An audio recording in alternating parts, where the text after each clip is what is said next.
Even as some of the nominees did not quite exhibit sufficient knowledge of symbols of Nigerian nationhood, Senate President congratulated them for being found worthy by President Buhari to represent the nation in other countries. In the interest of the entire country that we have ambassadors in a lot of our countries, a lot of different countries today, because I think your absence there, of course, in more way must also slow down some of our bilaterals. So the sooner we can fill these positions, that I believe that you have the capacity to be able to keep the flag flying.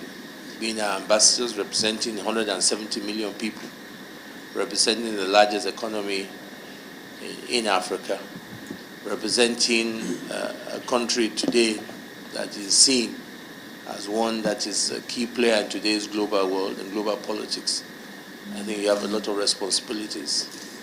While the Senate President commended the members of the Foreign Affairs Committee for sacrificing their recess period to screen the nominees, the presidency, through its aide on legislative matters, Itainak, says the screening was a thorough screening exercise and thanked the committee members for a job well done. May I again confess that after the first day of screening, those who were to be screened the second and third day had to go back to school because of the level of intellectual questions that the committee members put to them. And I want to say that I've been experienced in the National Assembly. This is one of the most thorough and strict screening by a committee, and in particular the Committee on Foreign Affairs.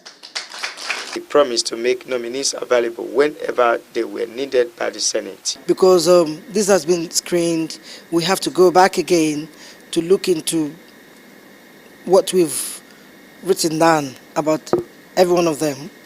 Then we'll be able to give them a pass mark. But I believe that what we've seen so far is quite good.